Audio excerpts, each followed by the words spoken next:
In today's video, I'll be showing how to make these quick and easy rockfish in two different styles. And once you get the hang of these initial patterns, you'll be able to resize these easily for whatever rock size you want to use.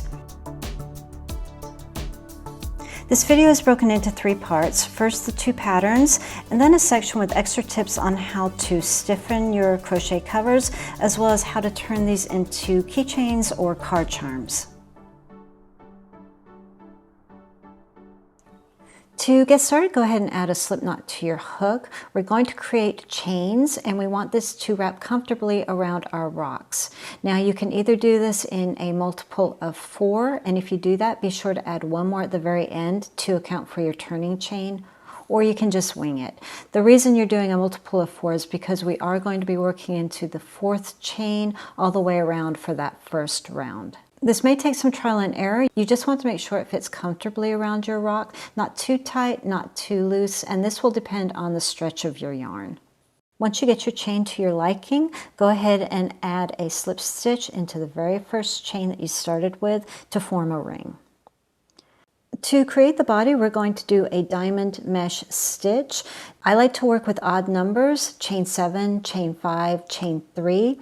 For this tutorial, I'm going to start with a chain 5, but sometimes I do start with a chain 7 and then work my way down. And then once you've created your chain 5, next we're going to add a slip stitch into the 4th chain, and we're going to do this all the way around to complete round 1.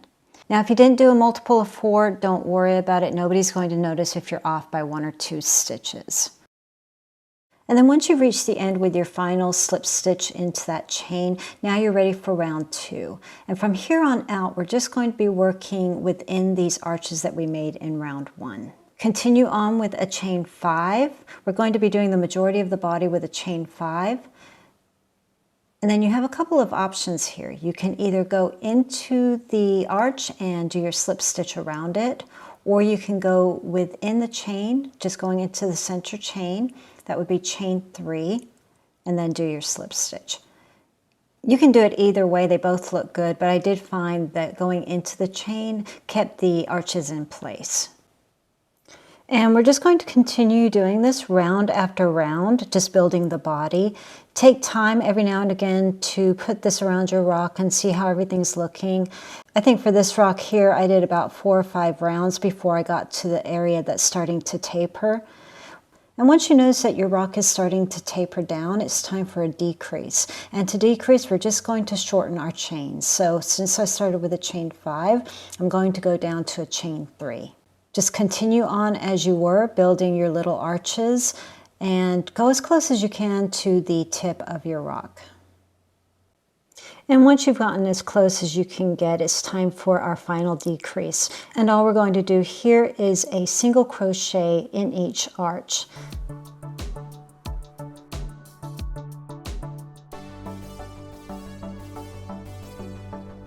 Once you've done a single crochet in each arch around, you're still going to have a little gap. And so what I like to do at this point is just slip stitch the 2 sides together. Your goal here is to stay as close to the middle as possible, because this is where we're going to start our fin or our tail. From here, we can start directly onto our tail, and I'm just going to make 2 tail fins. To begin this, I'm starting with a chain 7. Working into the 2nd chain from the hook, create a slip stitch. This will give the point of your tail. In the next stitch, a half double crochet.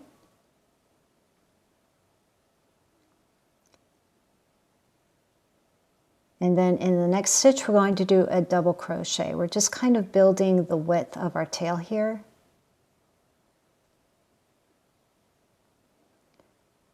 Going very wide now, let's do a treble. That's just 2 yarn overs.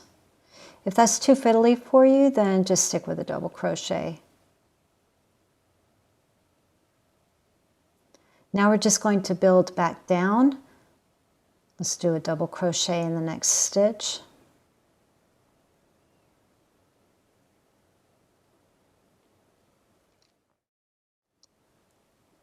Followed by a half double. And we've reached the end of our chains. So to fasten it to the body, I'm going to do a slip stitch right into the same part that we started. And now we're just going to repeat for the second fin.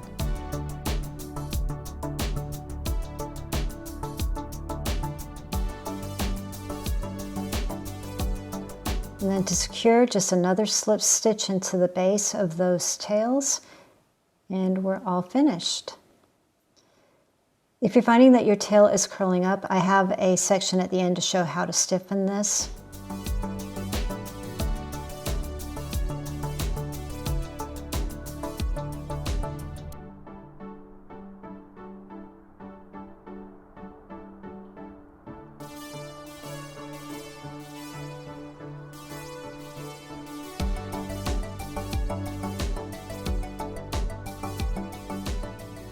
Now we're ready for style number 2, and this is my favorite for smaller rocks because it's so easy to do. I'm working with a mercerized cotton thread for this in a size 3.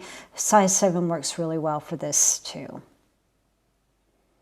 And just like before, we're just going to work a chain. We don't have to worry about multiples for this because we're working with single crochets all the way around as we build our body. We are starting this just like before. We're creating a chain that we're going to wrap around our rock.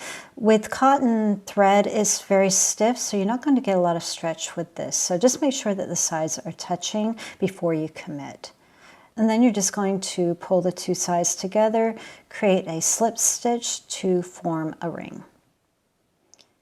And then from here on out, it's really simple. Chain 1 to begin, and now just a single crochet in every chain around. You're just going to continue doing this. You're not even going to do a slip stitch to close the round off. You're just going to continue in a spiral, creating single crochets to form your body.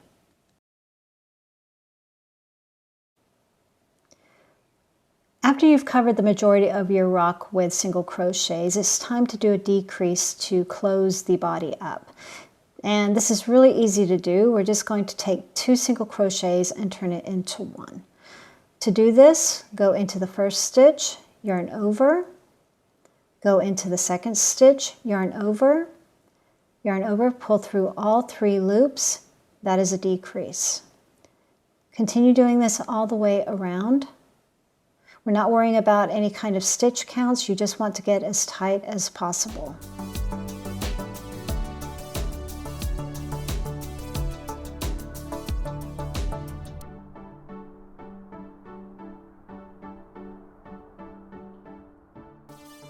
Once you've completed that round of decreases, now we're just going to do like we did before. We're going to do 1 or 2 slip stitches into both sides to close it completely. You want to do this as close to the center as possible because we're going to immediately start making the tail. Since this is a smaller cover, I'm working a chain 6 for this tail instead of a chain 7. But you can play around with this and go bigger if you like. Working in the second chain, do a slip stitch. This will be the point of your tail. Really tight yarn here, tight string. Half double, a double in the next chain,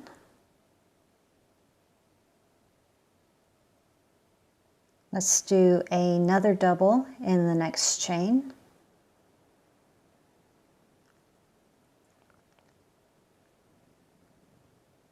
and a half double for the final chain.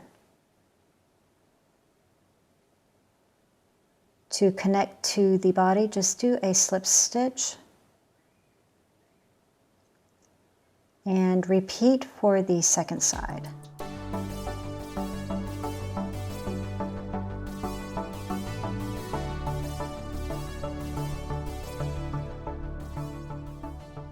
Add a slip stitch to secure to the body, and we're all finished again.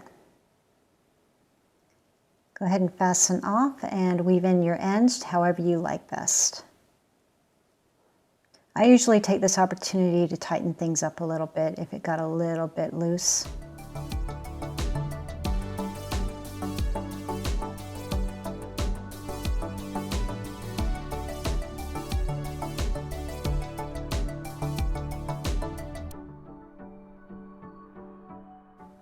If your yarn is curling up on you, I find using a little bit of liquid starch goes a long way.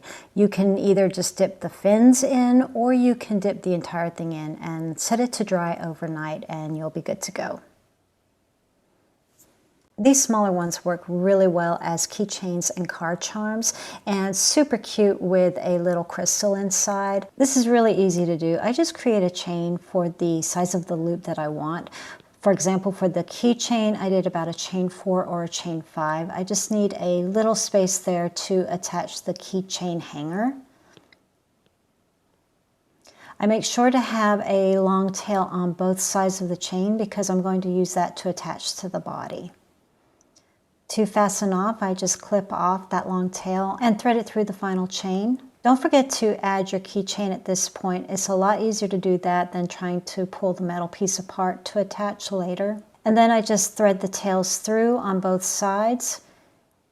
This may take a little bit of trial and error to get it in the right part of the body because of the balancing of the rock. This took me a couple of times to get it right, so I would recommend that you don't commit to any knots until you've made sure that it is balanced.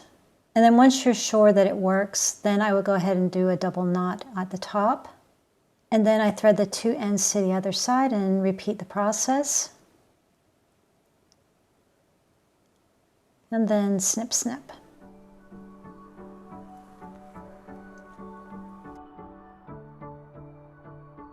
To do the card charm, it's pretty much the same thing. Instead, I just did a longer chain, and instead of tying those long tails to the body, I used those to attach to the mirror instead, and just tied it.